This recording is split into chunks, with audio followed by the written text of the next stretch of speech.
Merhaba arkadaşlar, örgü kanalıma hoş geldiniz. Bebekler için çok güzel ve kolay modelli bir bebek tulumu yaptım.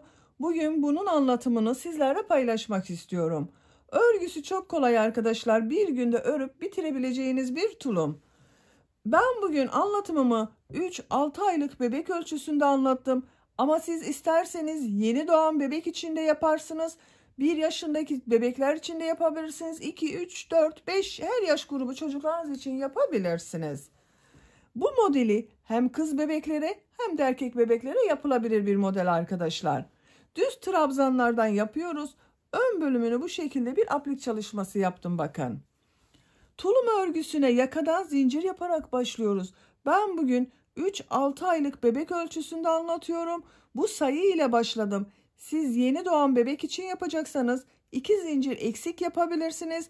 Bu roba yüksekliğinde benim yaptığımdan 1 veya 2 sıra eksik yaparsanız diğer tarafları aynı yaparsınız. O zaman yeni doğan bebek için olur. 1 yaş bebek için yapmak istiyorsanız da yine bu benimle aynı sayıda başlayabilirsiniz. Hiçbir sorun olmaz arkadaşlar. Bu arttırma sırasını benim yaptığımdan 2 sıra veya 3 sıra fazla yaparsanız tulumunuzun örgüsü büyük olacaktır.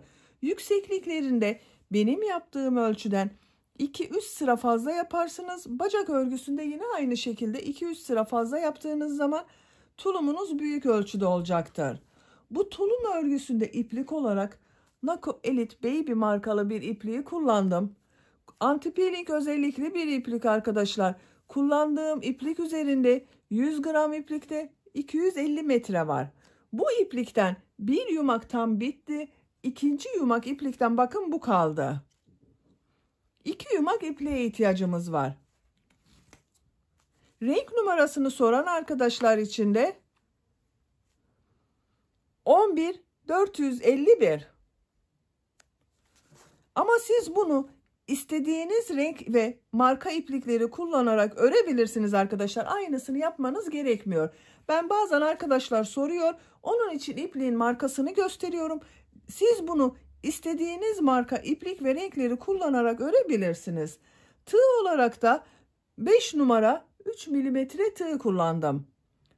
Benim elim çok sıkı değil arkadaşlar. Sizin eliniz sıkıysa daha büyük numaralı tığları kullanmanızı tavsiye ederim.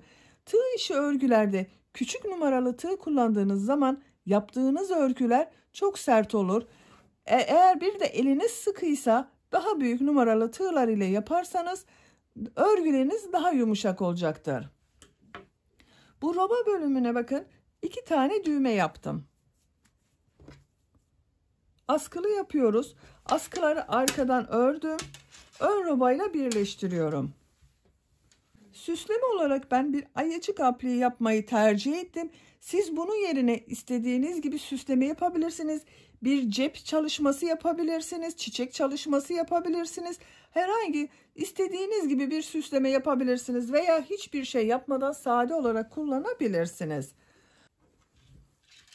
Siz de bunun gibi bir ayıcık figürü yapmak isterseniz ben bu ayıcığın videosunu yaptım. YouTube kanalıma yükledim arkadaşlar.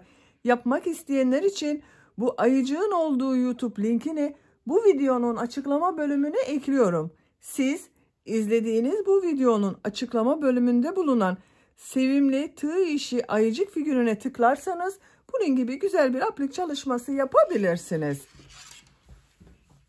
Ölçülerini de size söylüyorum. Başlamadan önce fikriniz olsun. Bakın buradan genişliğini ölçüyorum. 24 santimetre. Yaka genişliğini ölçüyorum arkadaşlar. Bakın buradan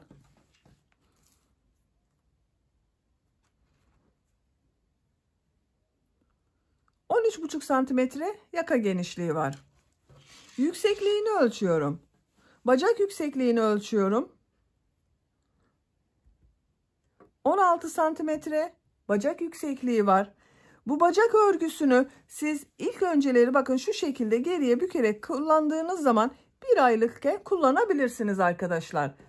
Bebeğin boyu uzayınca açabilirsiniz. Bu yan yüksekliğini ölçüyorum.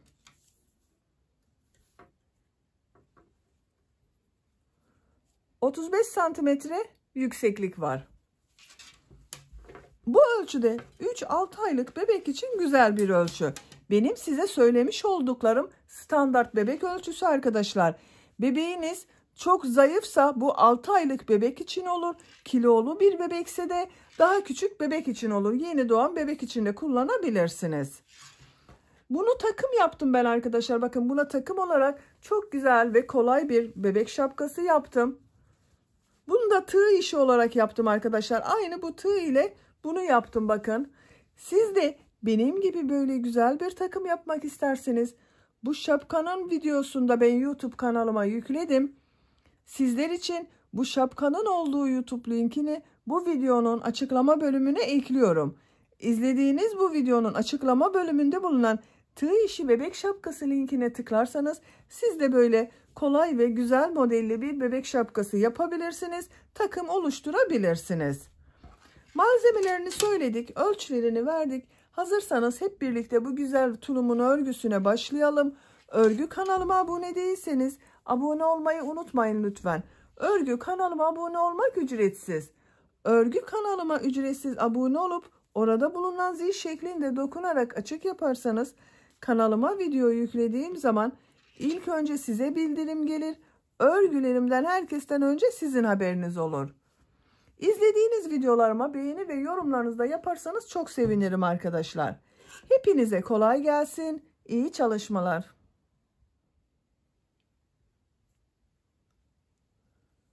Örgüye yaka başlangıcından zincir yaparak başlıyorum. Zincir yapabilmek için ilk ilmeği bakın yavaş gösteriyorum. Ben bu şekilde yapıyorum. Size nasıl kolay geliyorsa ilk ilmeği öyle yapabilirsiniz arkadaşlar. Zincirleri yapmaya başlıyorum. Çok sıkı zincirler yapmayalım. Bu zincirler üzerine trabzan yapacağız. Başlangıç için 34 zincir yapıyorum. 34 zinciri yaptım. Çok sıkı yapmadım bakın zincirleri arkadaşlar. Bu 34 zincirin kaç santimetre olduğunu ölçüyorum.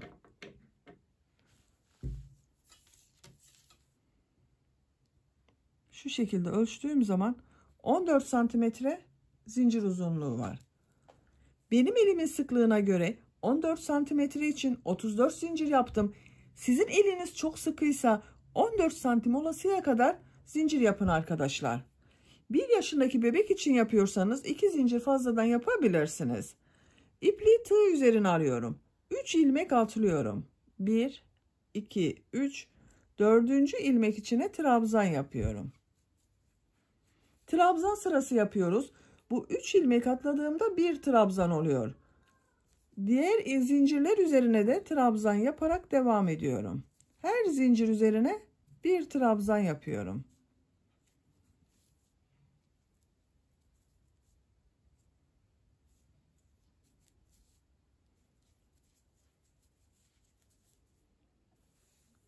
Sıra sonuna kadar devam edelim. Sıra sonuna kadar zincirler üzerine trabzanları yaptım. Bakın bu şekilde bir sıra trabzan elde ettim arkadaşlar. Bir sırada toplam 31 trabzan var. Bu trabzanların tek sayı olması gerekiyor arkadaşlar. Şimdiki sırada bir düz bir ters örgüler yapacağız. O örgülerin düzgün denk gelebilmesi için tek sayı olması gerekiyor trabzanların. Ben 31 trabzan yaptım. Siz bunu 29 trabzan yapabilirsiniz, 33 trabzan yapabilirsiniz, 35 trabzan yapabilirsiniz. Yapacağınız bebeğin büyüklüğüne göre, elinizin sıklığına göre istediğiniz gibi yapabilirsiniz. Ama tek sayı olması gerekiyor trabzan sayısının.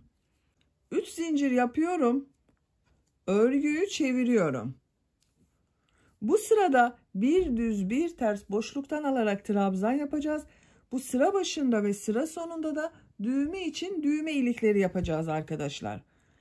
İpliği tığ üzerine alıyorum.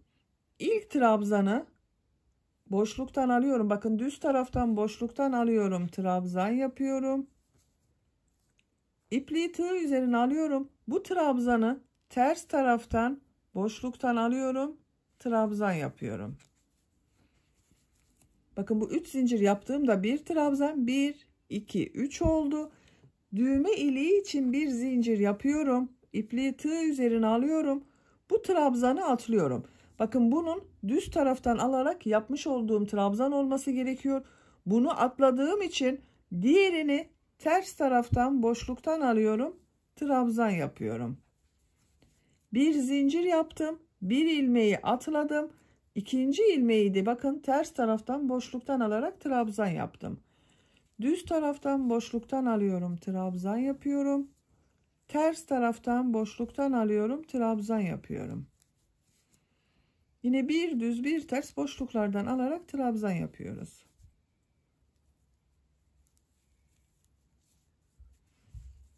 Çok sıkı yapmayalım bu boşluktan alarak yaptığımız trabzanları da arkadaşlar.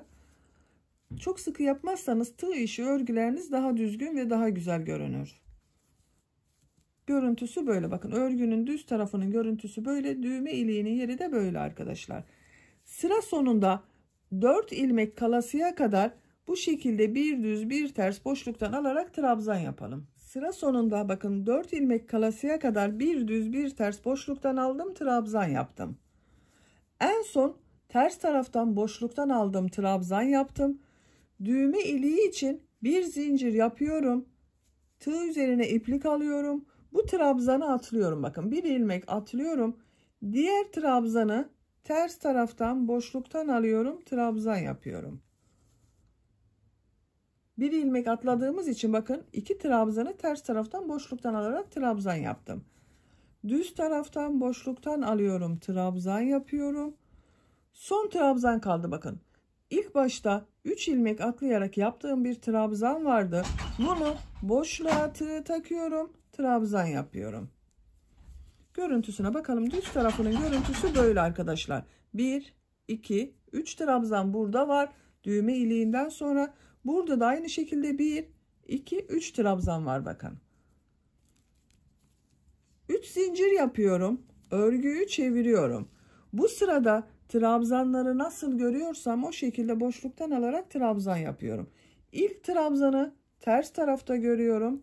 Ters taraftan boşluktan alıp trabzan yapıyorum. Düz tarafta görüyorum.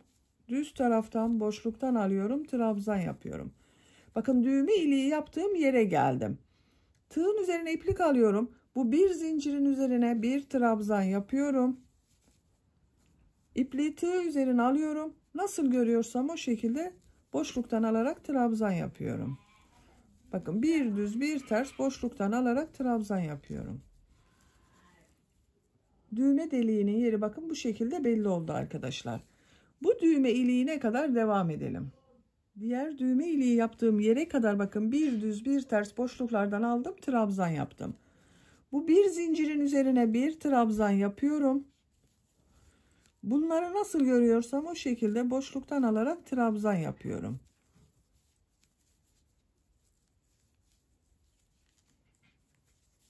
Son trabzanı bakın 3 zincir yaptığım trabzanı boşluktan alıyorum, trabzan yapıyorum. Yakanın lastik örgüsünü burada tamamladım arkadaşlar. Buradan itibaren bu sıra başında ve sıra sonunda 7 trabzanı nasıl görüyorsam o şekilde boşluktan alıp trabzan yapacağız. Ortada bulunan bölümü düz trabzan şeklinde yapacağız. Bakın. Bu bir düz bir ters boşluktan aldığımız için biraz çekme yaptı. Bakın. Burada kaç santimetre olduğunu ölçüyorum. Siz bazen ölçü istiyorsunuz, ölçmüyorsunuz diyerek. Bakın ölçtüğüm zaman 13 santimetre yaka genişliği var arkadaşlar. 3 zincir yapıyorum. Örgüyü çeviriyorum. İlk 7 trabzanı nasıl görüyorsam o şekilde boşluktan alarak trabzan yapıyorum. Bakın bu da bir trabzan, bir. Bunu düz tarafta görüyorum. Düz taraftan boşluktan alıyorum. Trabzan yapıyorum. 2. Ters taraftan görüyorum. Ters tarafta boşluktan alıyorum. Trabzan yapıyorum. 3. Düz görüyorum. Boşluktan alıyorum. Trabzan yapıyorum. 4. Ters tarafta görünüyor. Ters taraftan boşluktan alıyorum. 5. 6. 7. Bakın ilk 7 trabzanı nasıl görüyorsam o şekilde boşluktan alarak trabzan yaptım. Buradan itibaren düz trabzanlar yapacağız. Örgünün düz tarafı bakın burası arkadaşlar. Şuradan belli bakın. Burası düzgün görünüyor. Burası ters görünüyor. Düz tarafı burası olduğu için bakın bu örgüyü burada bırakıyorum. İpli tığ üzerine alıyorum. Trabzan sırası yapacağız. Buradan itibaren bakın şu trabzanların üzerine trabzan yapacağız. Burada bir arttırma yapıyorum. Bu boşluğa bakın. Bir trabzan yapıyorum. Arttırma trabzanı yaptım. Diğer ilmeklere birer defa trabzan yapıyorum. Üzerine bakın trabzan yapıyorum arkadaşlar. Artık boşluktan almıyorum. İlmekler üzerine trabzan yapıyorum.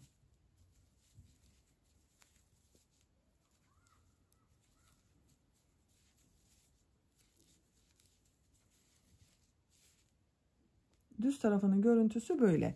Sıra sonunda 7 trabzan kalasıya kadar devam edelim. Sıra sonunda 7 ilmek kalasıya kadar düz trabzanları yaptım. Bakın düz tarafının görüntüsü böyle. Burada 1, 2, 3, 4, 5, 6, 7 bakın. 7 trabzan var. Burada tekrar bir arttırma yapıyorum. Burada arttırma yaptım, bir arttırma trabzanı. Buraya da aynı şekilde boşluktan bir arttırma trabzanı yapıyorum. Bu 7 trabzanı nasıl görüyorsam o şekilde boşluktan alarak trabzan yapıyorum. Bakın bu ters tarafta görünüyor. Ters taraftan boşluktan alıyorum, trabzan yapıyorum. Düz tarafta görünüyor. Düz taraftan boşluktan alıyorum, trabzan yapıyorum. Gördüğüm gibi boşluktan alarak trabzan yapıyorum. 7 trabzan var arkadaşlar sıra başında ve sıra sonunda. Bak son trabzanda boşluktan aldım, trabzan yaptım. Örgünün düz tarafından bakalım. Bu şekilde bakın. 3 zincir yapıyorum. Örgüyü çeviriyorum. İlk 7 trabzanı nasıl görüyorsam o şekilde boşluktan alarak trabzan yapıyorum.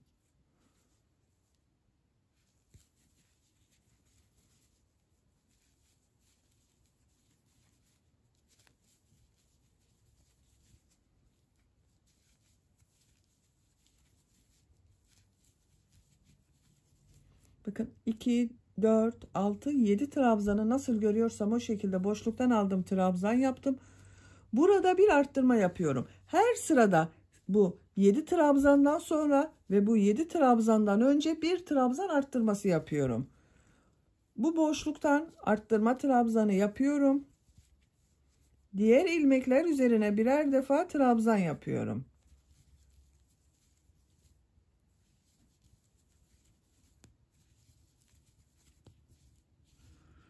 Arttırma yapacağımız buraya kadar devam edelim. Düz trabzanlar yaparak bu boşluktan alarak yaptığım trabzana kadar tamamladım. Burada bakın 2 trabzan arasında bulunan boşluğa bir arttırma trabzanı yapıyorum. Diğer 7 trabzanı nasıl görüyorsam o şekilde boşluktan alarak trabzan yapıyorum.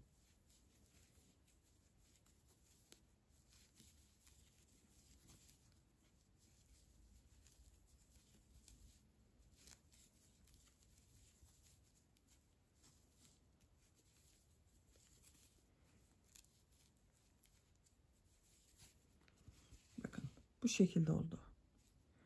3 zincir yapıyorum. Örgüyü çeviriyorum.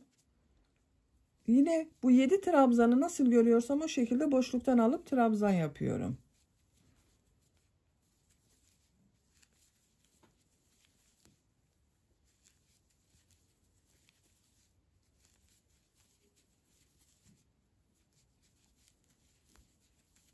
Yedi trabzanı boşluktan alarak trabzan yaptım. Burada bakın 2 trabzan arasında bir arttırma yapıyorum. Diğer ilmekler üzerine birer defa trabzan yapıyorum.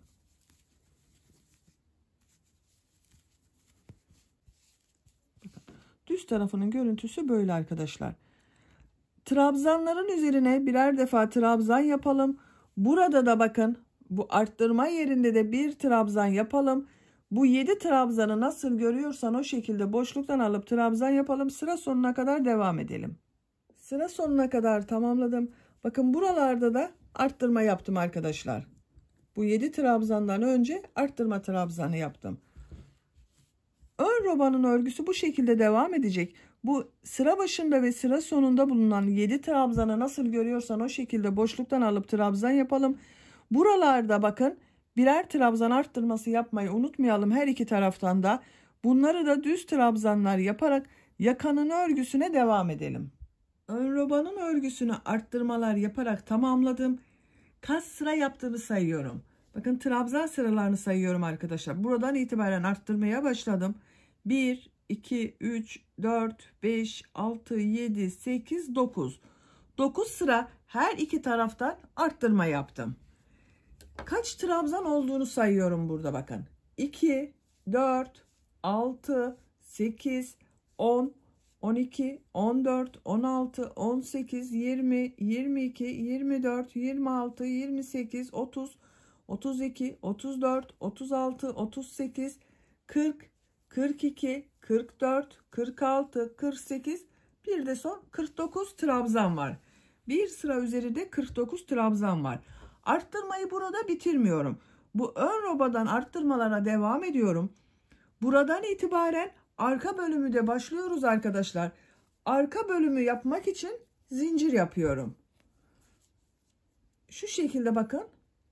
Zincir yapmaya başlıyorum. Çok sıkı zincir yapmayalım yine bu zincirleri de.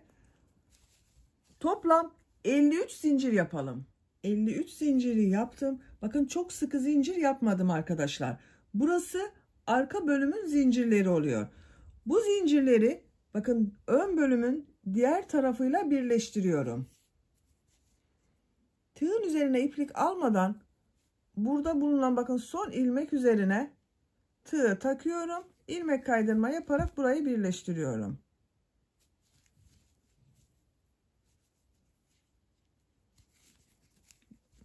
Bakın bu şekilde oldu. Şimdi bu zincirler üzerine trabzanlar yapacağız. 2 zincir yapıyorum. Örgüyü çeviriyorum. Bakın örgüyü çeviriyorum. Bu şekilde devam edersem bu ön bölümün görüntüsü farklı olur. Onun için ilk önce zincirler üzerine trabzan yapıyorum. Bu ilk zincir üzerine trabzan yapıyorum. Diğer zincirler üzerine de birer defa trabzan yapıyorum. Her zincir üzerine bir trabzan yapıyorum.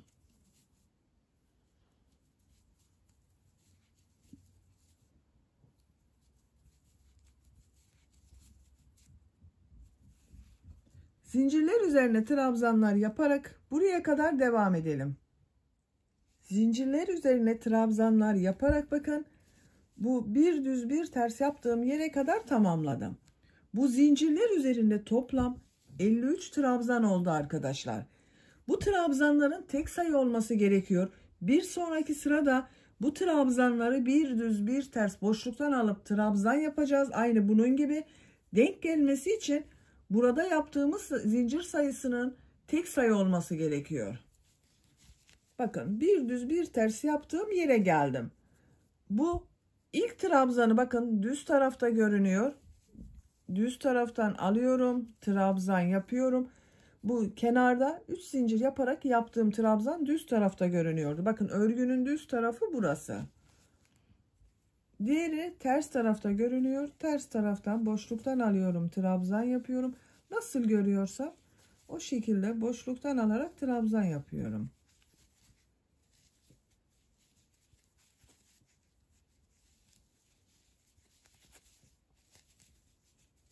Bakın 7 trabzanı nasıl görüyorsam o şekilde boşluktan alarak trabzan yaptım. Burada yine arttırma yapıyorum. 2 trabzan arasına arttırma trabzanı yapıyorum. Diğer ilmekler üzerine birer defa trabzan yaparak devam ediyorum. Diğer arttırma yapacağımız buraya kadar devam edelim.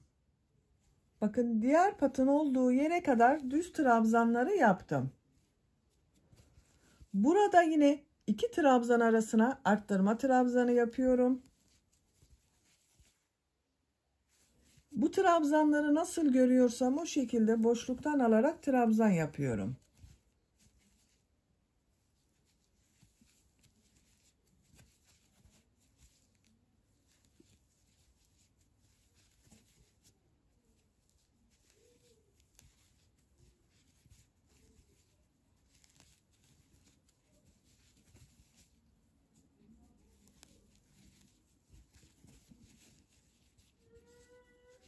Bakın bu son trabzanı boşluktan almıyorum. Burada 2 zincir yapmıştım arkadaşlar. Bu 2 zincirin olduğu yer bu trabzan oluyor. Onu şu ilmeğe tığ takıyorum. İlmek kaydırma yaparak sırayı birleştiriyorum. 2 zincir yapıyorum. Örgüyü çeviriyorum. Trabzanları nasıl görüyorsam o şekilde boşluktan alarak trabzan yapıyorum.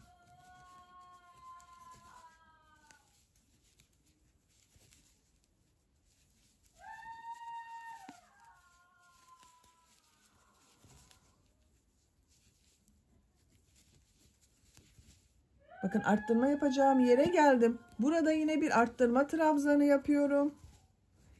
Diğer ilmekler üzerine trabzan yaparak devam ediyorum. Arttırma yapacağımız buraya kadar devam edelim. Arttırma yapacağım yere kadar bakın ön bölümde trabzanları yaptım.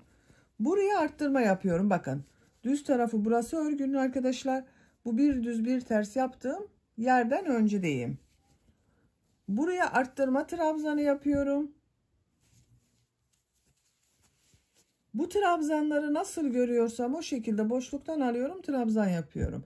İlk bakın ters tarafta görünüyor. Ters taraftan boşluktan alıp trabzan yapıyorum. Düz tarafta görünüyor. Düz taraftan boşluktan alıyorum, trabzan yapıyorum.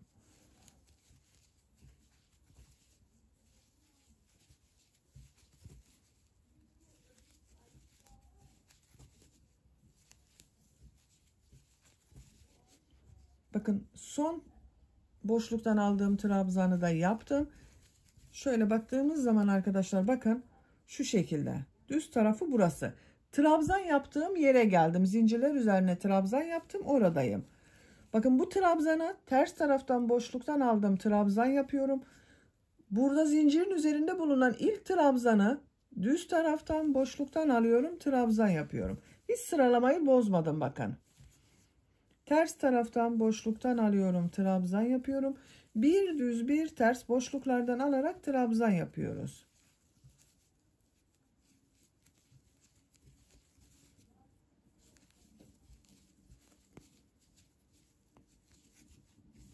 Bakın şöyle düz tarafının görüntüsü böyle arkadaşlar.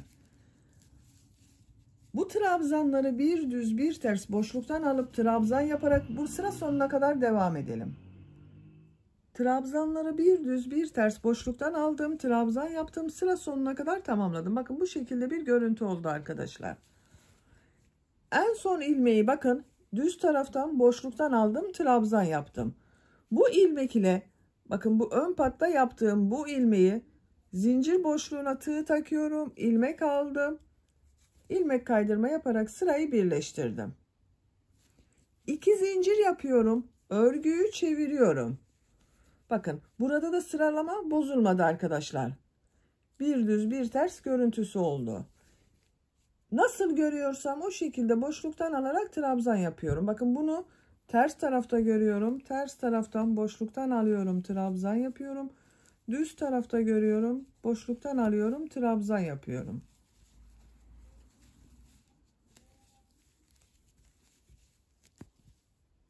Trabzanları nasıl görüyorsan o şekilde boşluktan alıp trabzan yaparak bu arttırma yaptığımız yere kadar devam edelim.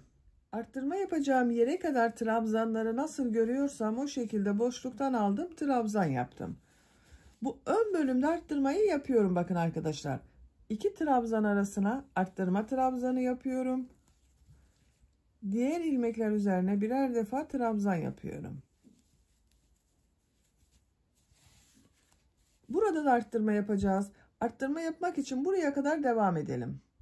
Diğer arttırma yapacağım yere kadar trabzanı yaptım. Bu 2 trabzan arasına arttırma trabzanı yapıyorum. Bu trabzanları nasıl görüyorsam o şekilde boşluktan alıyorum, trabzan yapıyorum.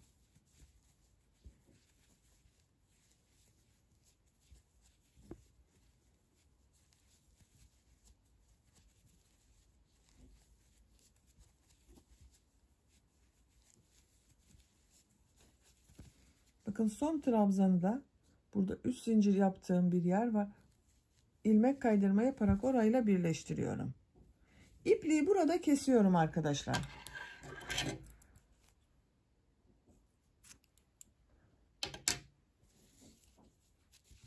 Bakın.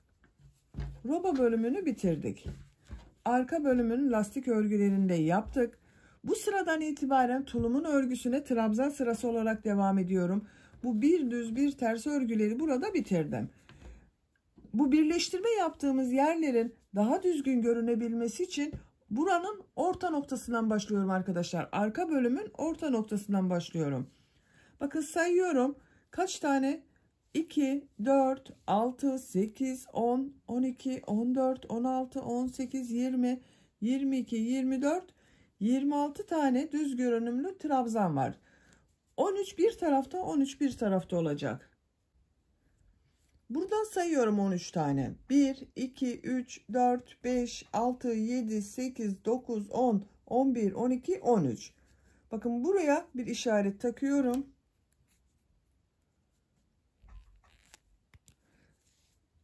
İki, 4, 6, 8, 10, 12, 13. Bakın tam orta noktası burası oldu. İşaret yaptığımız yer arkadaşlar. Buradan trabzan örgüsüne başlıyorum. Örgünün geliş yönüne bakıyorum. Burada örgüyü ters çevirmem gerekiyor bakın. Bu ön bölümün daha düzgün görünebilmesi için, yani fark etmemesi için bu şekilde gitmem gerekiyor. Buradan başlıyorum. Bu işaret yaptığım yerden ipliği bir defa bağlıyorum.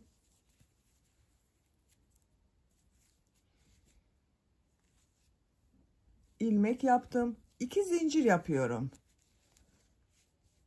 Bakın bu ilmeklerin üzerine trabzan yapıyorum. Artık boşluktan almıyorum. Her ilmek üzerine bir trabzan yapıyorum.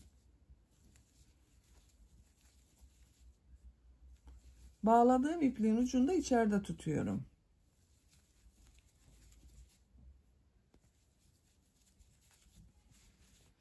Bakın görüntüsü böyle arkadaşlar.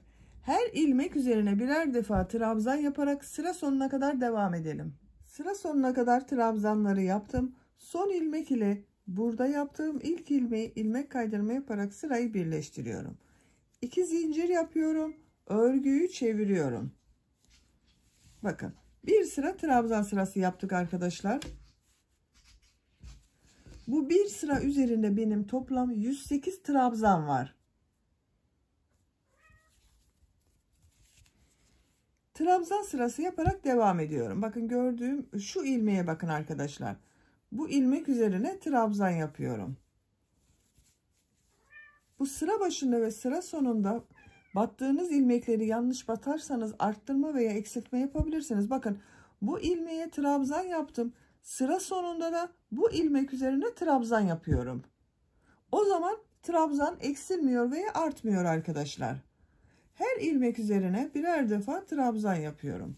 Sıra sonuna kadar devam edelim. Sıra sonunda ilmek kaydırma yapalım, birleştirelim. Tulumun örgüsünü bu son sırada yaptığımız trabzan sayısı ile gövde örgüsüne devam edelim. Tulumun gövde örgüsünü tamamladım. Kaç sıra yaptığımı sayıyorum. Bakın bu bir düz bir ters örgülerden sonra 1, 2, 3, 4, 5, 6, 7, 8, 9, 10, 11, 12, 13, 14, 15, 16, 17, 18 sıra oldu. Kaç santimetre olduğunu da ölçüyorum. Sizin ipliğinizin kalınlığına, elinizin sıklığına göre bu sıra sayısı daha az veya daha çok olabilir. Bakın 20 santimetre yükseklik var. Benim yapacağım ölçü için yeterli. Sizin sıra sayınız daha az olduysa 20 santimetre olasıya kadar devam edin arkadaşlar. Buradan itibaren bacak bölümlerini ayırıyoruz. Her iki bacağın örgüsünü ayrı örüyoruz. Bakın arka ortanın buradan şu şekilde örgüyü katlıyorum. Diğer orta bakın ön ortaya bir işaret yapıyorum.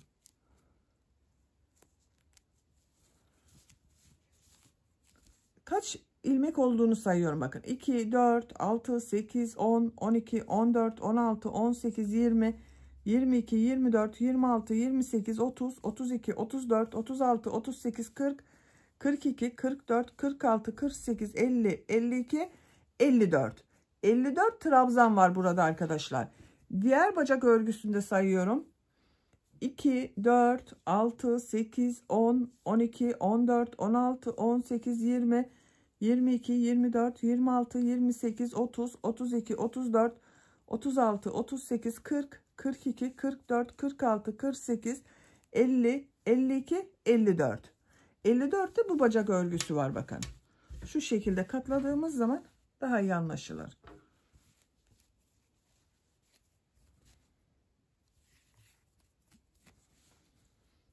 Bu ilmeğe tığ takıyorum. Karşıdan da bakın işaret yaptığım şu ilmeğe tığ taktım. İlmek kaydırması yapıyorum. Burayı birleştiriyorum. Bakın orta noktadan birleştirdim. 2 zincir yapıyorum. Örgüyü çeviriyorum. Örgünün gelişine bakıyorum arkadaşlar. Bakın şu şekilde gitmem gerekiyor. İpliği tığ üzerine alıyorum. Bu ilk ilmek üzerine trabzan yapıyorum. Yine trabzanlar yapıyoruz. Diğer ilmekler üzerine de trabzan yapıyorum.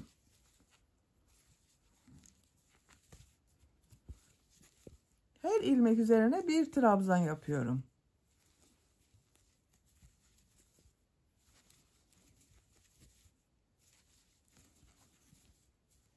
Sıra sonuna kadar devam edelim. Bacak çevresinde trabzanlar yaparak başladığım yere kadar tamamladım bakın arkadaşlar. Son ilmek ile burada bakın 2 zincir yaparak yaptığım bir ilmek var. Bunu ilmek kaydırma yaparak sırayı birleştiriyorum. Bakın bacak örgüsünün görüntüsü böyle. 2 zincir yapıyorum. Örgüyü çeviriyorum. Bakın örgünün düz tarafındayım. İlk ilmek üzerine trabzan yapıyorum. Diğer ilmekleri de trabzan yaparak devam ediyorum. Sıra sonuna kadar devam edelim. Sıra sonuna kadar trabzanları yaptım. Sıra sonunda 2 ilmek var bakın arkadaşlar. Bu 2 ilmeği birlikte yaparak tek ilmek yapıyorum. Tığ üzerine iplik alıyorum. Trabzan yapıyor gibi bakın ilmek aldım. 2 ilmekten çektim. Tığ üzerinde 2 ilmek var. Tekrar tığ üzerine iplik alıyorum. Son ilmekten iplik alıyorum. 2 ilmekten bakın çıkardım.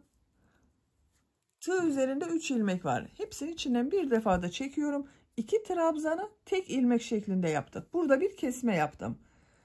Bu son ilmek ile ilk yaptığım bu ilmeği ilmek kaydırma yaparak sırayı birleştiriyorum. Bakın.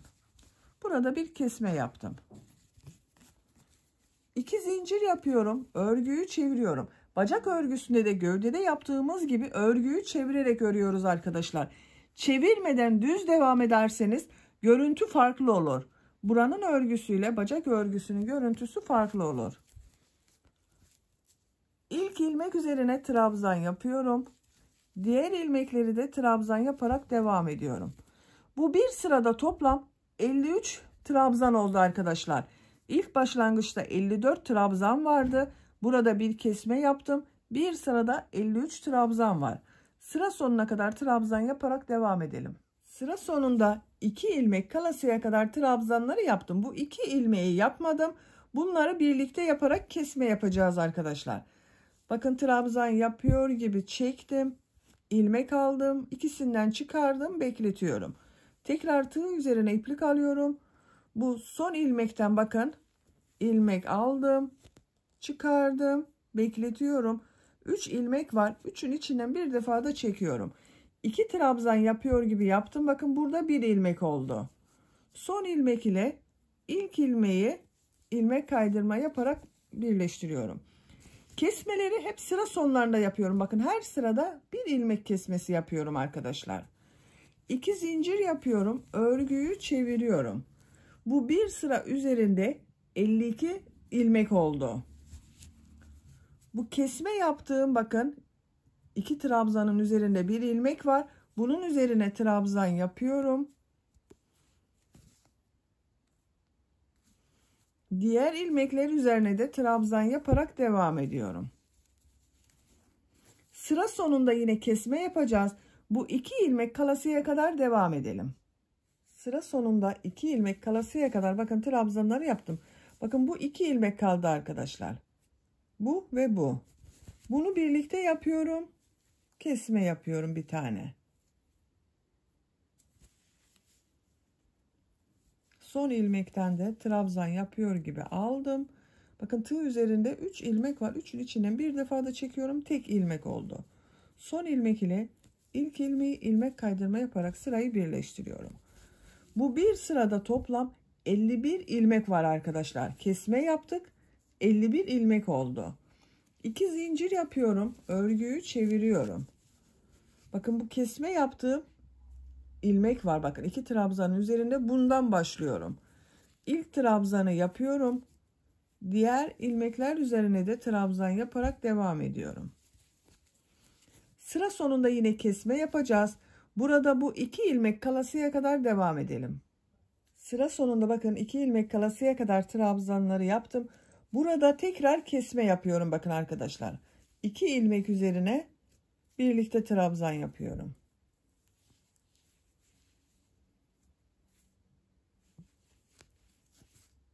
Son ilmek ile ilk ilmeği ilmek kaydırma yaparak sırayı birleştiriyorum.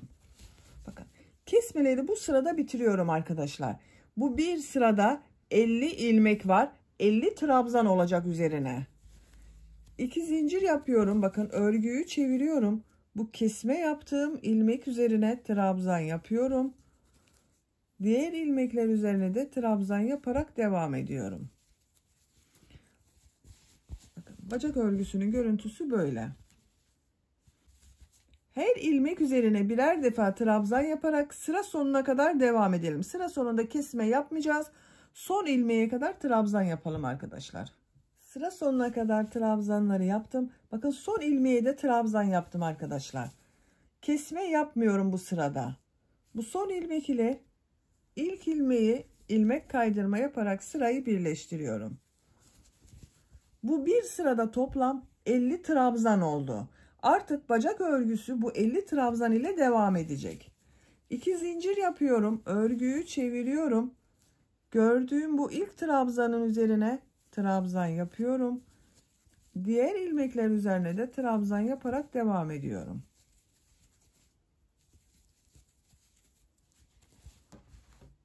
Bakın. Bu genişlik yeterli. Santimetre olarak da ölçüyorum arkadaşlar. Bakın şöyle ölçtüğüm zaman 11 santimetre genişlik var. Bu sayı ile ben bacak örgüsünü devam ediyorum. Şimdi diğer bacak örgüsünde başlayalım. Her iki bacağın örgüsünü birlikte yaparız.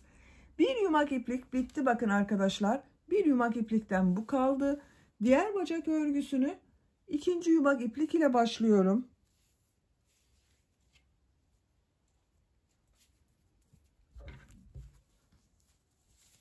Bu birleştirme yaptığımız yerden başlıyorum. Bakın burada bulunan ilmekten ipliği bir defa bağlıyorum. Şu işareti çıkarıyorum artık.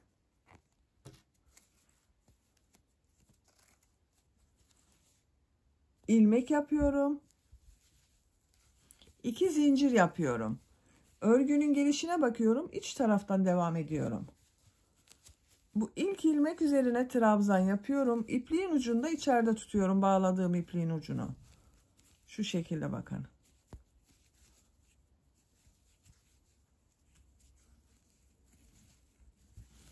Diğer ilmekler üzerine de trabzan yaparak devam ediyorum.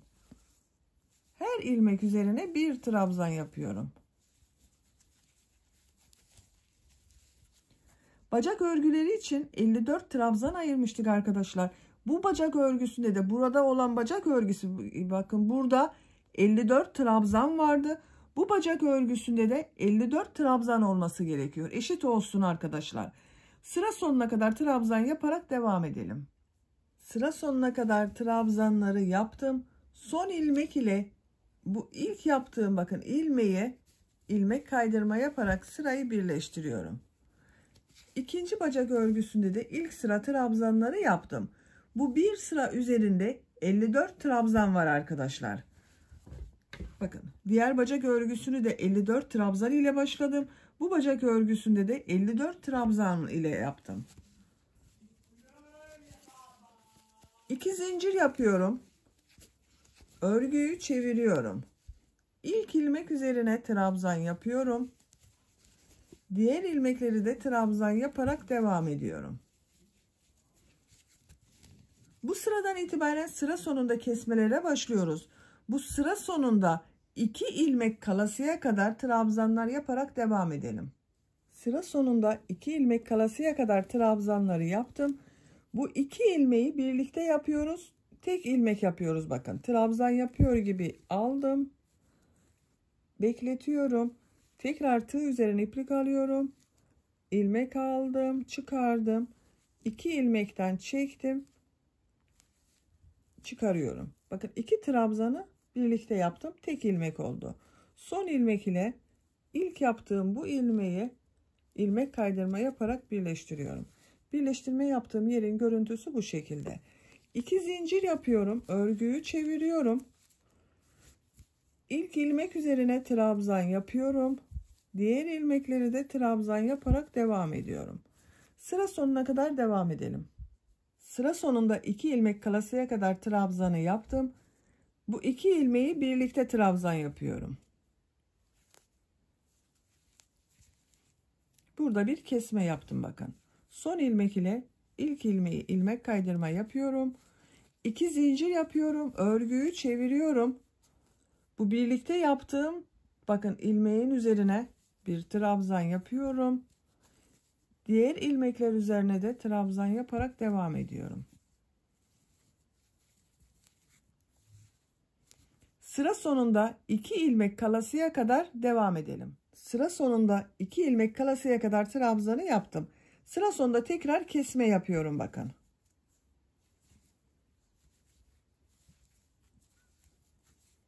Son ilmek ile ilk ilmeği ilmek kaydırma yaparak birleştiriyorum. 2 zincir yapıyorum. Örgüyü çeviriyorum. Bakın bu birlikte yaptığım trabzanların üzerine ilk trabzanı yapıyorum. Diğer ilmekler üzerine de trabzan yaparak devam ediyorum. Sıra sonunda 2 ilmek kalasıya kadar devam edelim. Sıra sonunda 2 ilmek kalasıya kadar trabzanı yaptım. Bu 2 ilmeği birlikte trabzan yapıyorum. Kesme yaptık bu sırada yine. İlk ilmek ile ilmek kaydırma yaparak sırayı birleştiriyorum. 2 zincir yapıyorum. Örgüyü çeviriyorum.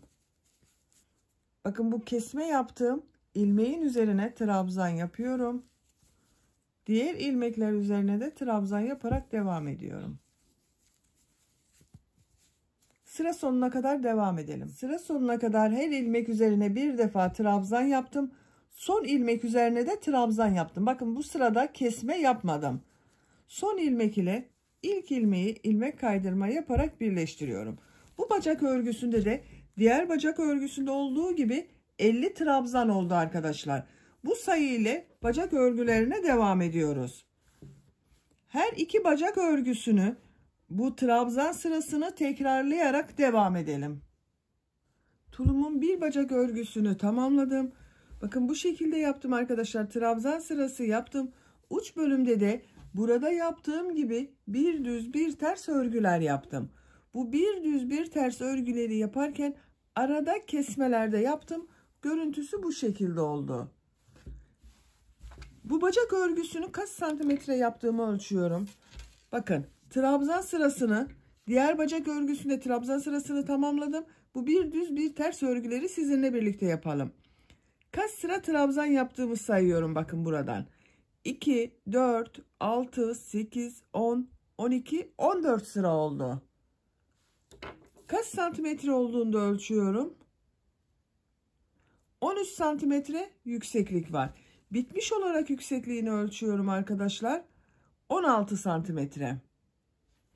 Bugün ben bunu 3-6 aylık bir bebek için yapıyorum. 3 aylık bir ölçüde yaptım. Siz bunu daha büyük bebekleriniz için yapıyorsanız birkaç santimetre daha uzatabilirsiniz. Yeni doğan bebek için yapıyorsanız bunu 2 santimetre 3 santimetre daha kısa yapabilirsiniz. Şimdi bir düz bir ters örgüleri yapalım. Bakın en sonunda ilmek kaydırma yaparak birleştirdim. 2 zincir yapıyorum. Bu gördüğüm bakın ilk trabzanı düz taraftan boşluktan alıyorum, trabzan yapıyorum. Bu iki trabzanı bakın ilk başta bir kesme yapalım. Bu iki trabzanı şu şekilde ters taraftan boşluktan alıyorum. Trabzan yapıyorum. Düz taraftan boşluktan alıyorum. Trabzan yapıyorum. Bu trabzanı ters taraftan yaptığım trabzanı bu sefer bakın tek alıyorum arkadaşlar. Bunu çift aldım. Bunu tek yaptım. Düz taraftan boşluktan alıyorum. Trabzan yapıyorum. Siz daha dar olsun istiyorsanız bir tek bir çift yapabilirsiniz bu ters taraftan olanlara. Ben iki tek bir çift olarak kesme yapıyorum. Bakın bunu da tek yapıyorum. Düz taraftan boşluktan aldım. Trabzan yaptım. Bunu çift yapıyorum bakın.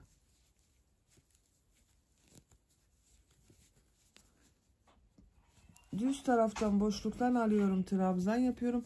Bakın çift aldım. Tek aldım. Tek aldım. Çift aldım. Bu şekilde devam ediyoruz. Tercihinize göre isterseniz bu ters taraftan bir çift bir tek yapabilirsiniz. Veya benim yaptığım gibi iki tek alıp üçüncüyü çift olarak yapabilirsiniz.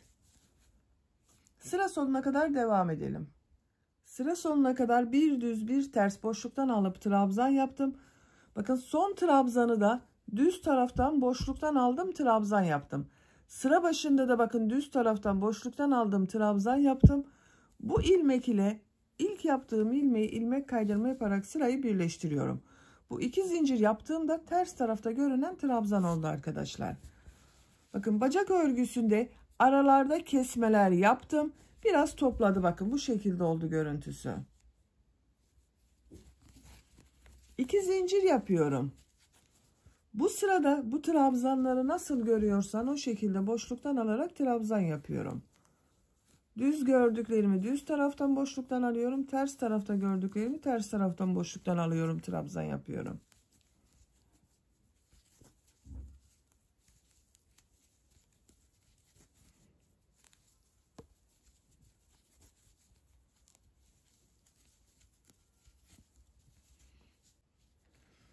Bu şekilde sıra sonuna kadar devam edelim. Sıra sonunda ilmek kaydırma yapalım, birleştirelim. Bir sonraki sırada yine nasıl görüyorsan o şekilde boşluktan alalım, trabzan yapalım. Bunu kaç sıra yaptığıma bakıyorum. Bakın 1, 2, 3, 4 sıra. 4 sıra lastik görünümü var. Bunu da aynı şekilde 4 sıra yapıyorum ben. Siz tercihinize göre bunu 5 sıra yapabilirsiniz, 6 sıra yapabilirsiniz veya bu şekilde de bırakabilirsiniz. Tamamen tercihinize göre değişecektir arkadaşlar. Bu bacak örgüsünde tamamlayalım gelelim. Bu bacak örgüsünde tamamladım.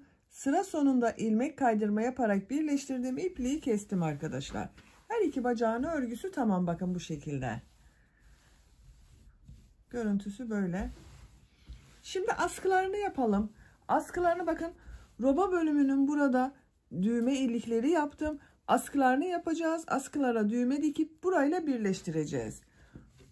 Arka bölümden yapıyorum askılarını.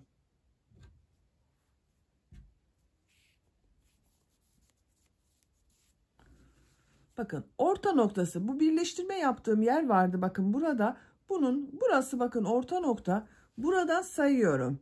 1, 2, 3. Bakın 3 tane kabarık görünümlü düz taraftan aldığım trabzanları sayıyorum. Bu dördüncünün buradan ipliği bir defa bağlıyorum.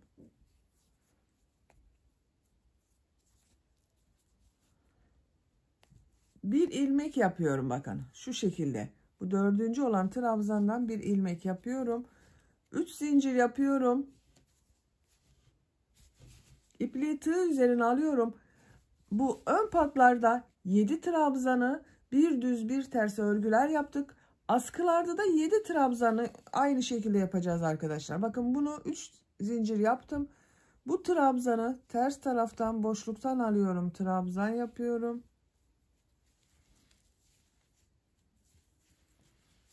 Düz taraftan boşluktan alıyorum. Trabzan yapıyorum. Ters taraftan boşluktan alıyorum. Trabzan yapıyorum.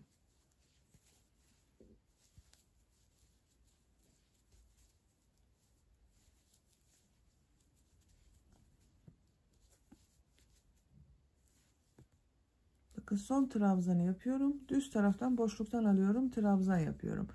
Bakın 3 zincir, 1 trabzan, 1, 2, 3, 4, 5, 6, 7 trabzan oldu. Bu askıların düzgün görünmesi için bu ilk ve son trabzanın düz taraftan alınan trabzan olması gerekiyor arkadaşlar. 3 zincir yapıyorum. Örgüyü çeviriyorum. Bu 7 trabzanı nasıl görüyorsam o şekilde boşluktan alarak trabzan yapıyorum. Bakın düz görüyorum düz taraftan, ters görüyorum ters taraftan boşluktan trabzan yapıyorum.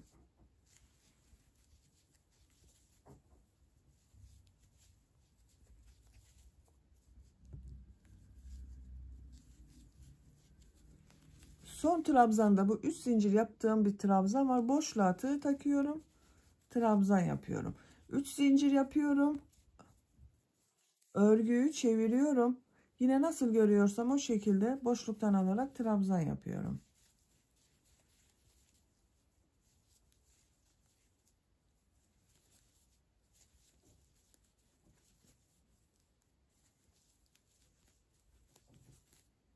Bakın son trabzanı boşluğa takıyorum. Trabzan yapıyorum. Bakın bu askının örgüsü bu şekilde devam edecek arkadaşlar. Şimdi diğer askıyı da başlayalım. İki askının örgüsünü birlikte yaparız. İpliğin diğer uç noktasından da diğer askıyı başlıyorum. Bakın bunu bu orta noktadan buraya bir işaret yapalım. Bakın bu ortaya bir işaret yapıyorum. Şaşıran arkadaşlar olabilir diye bakın bu işaretten sonra 1 2 3 düz görünümlü atladım. Dördüncüden askıyı başladım. Buradan da sayıyorum arkadaşlar bakın. 1 2 3 buradan askıyı başlıyorum. Askıyı 1 2 3 4 5 6 7 bakın buradan ipliği bağlıyorum.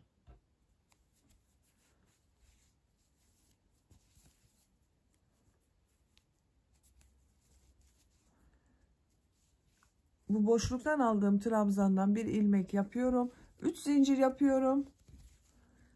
7 trabzanı nasıl görüyorsam o şekilde boşluktan alarak trabzan yapıyorum.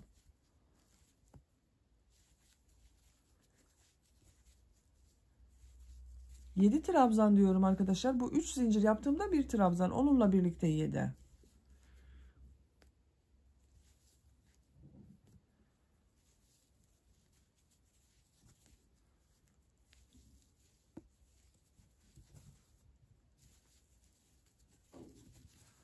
Bakın 1 2 3 4 lastik görünümü oldu. 7 trabzan oldu. Bu arada da bakın 1 2 3 atladık arkadaşlar. Askıyı başladık. 3 zincir yapıyorum. Örgüyü çeviriyorum. Nasıl görüyorsam o şekilde boşluktan alarak trabzan yapıyorum.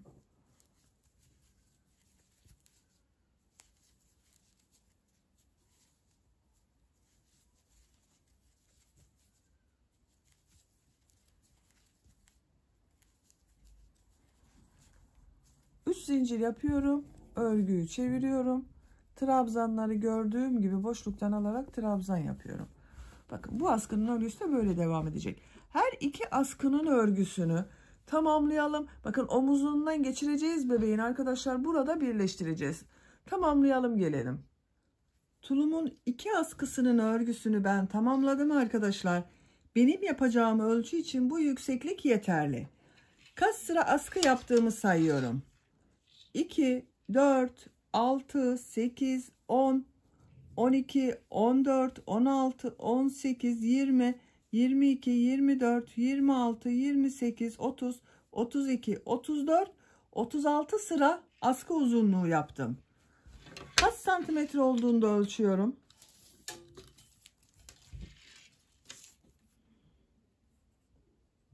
Ölçtüğüm zaman 29 santimetre askı uzunluğu var. Benim yapacağım ölçü için bu yeterli. Askıların ucuna da bakın. İki askının ucuna da düğme yaptım bu şekilde. Bu düğmelerle ön robayı birleştireceğiz. Böylece tulumun örgüsünü bitirmiş oldum arkadaşlar. Çok güzel ve çok kolay bir tulum bakın gördüğünüz gibi. Bunu bu şekilde kullanabilirsiniz sade. Ama isteyen arkadaşlar bu ön robaya değişik süslemeler yapabilirsiniz. Bakın Ben bugün bu şekilde bir ayıcık figürü hazırladım. Bunu buraya dikmek istiyorum. Siz de bu ayıcık figüründen yapmak isterseniz bunun anlatımını ben yaptım. YouTube kanalıma yükledim arkadaşlar. Bu ayıcığın olduğu YouTube linkini bu videonun açıklama bölümüne ekliyorum. Ona bakarak yapabilirsiniz. Bunu şuraya dikelim, bitmiş olarak görelim. Ayıcık figüründe bakın buraya diktim arkadaşlar. Çok güzel oldu. Siz bunun yerine herhangi bir başka figür de yapabilirsiniz. Şöyle düğmelerini de takıyorum. Bakın.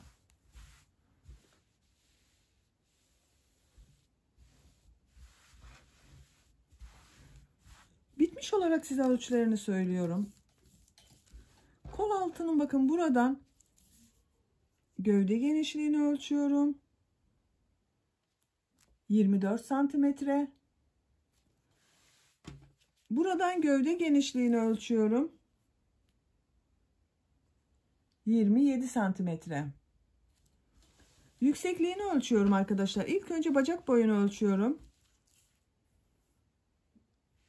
16 santimetre bacak yüksekliği var. Kol altının buradan bakın gövde yüksekliğini ölçüyorum arkadaşlar. Uç noktadan bitmiş olarak 35 santimetre. Ön robanın buradan ölçüyorum.